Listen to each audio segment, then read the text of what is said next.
Britain used to have a thriving aviation industry.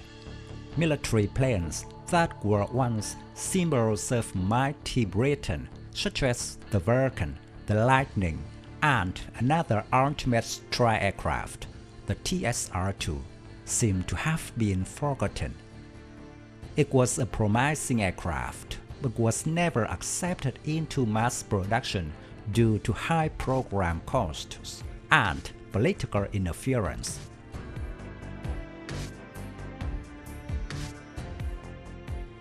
In the 1960s, in the face of the Soviet threat, Britain developed a new type of military tactical strike aircraft to deliver a deadly punch. It was British Aircraft Corporation's TSR-2, a machine capable of operating Mach 2 to replace the English Electric Canberra bomber. The TSR-2 was an extremely advanced machine and years ahead of its time.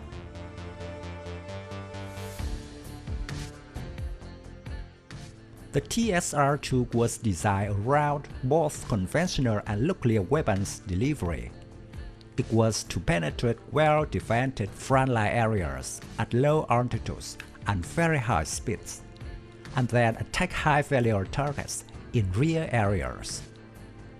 Another intended combat role was to provide high-altitude, high-speed standoff, side-looking radar and photographic imagery and signals intelligence, area reconnaissance.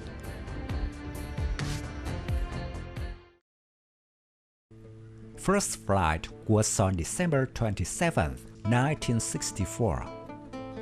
The term TSR-2 stood for Tactical Strike and Reconnaissance Mach 2. This highlighted exactly what the aircraft was meant to achieve. The aircraft utilized the latest advances in swept-wing technology to provide a blazing airframe with exceptional airflow qualities.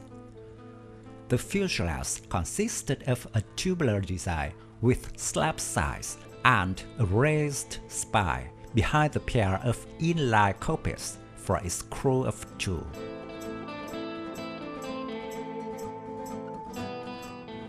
The aircraft would be powered by two Bristol Siddeley Olympus engines, similar to those found on the Vulcan, with 98 kN dry thrust H and 136.2 kN with afterburner.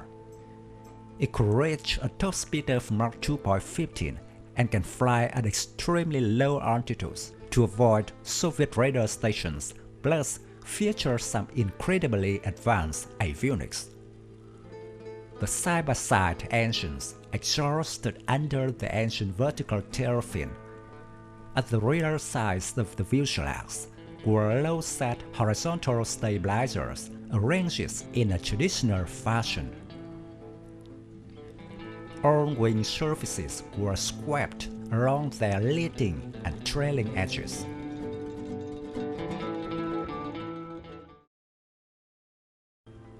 The TSR-2 was designed with an internal weapon bay and external weapon hardpoints, with a weapon payload of up to 10,000 pounds.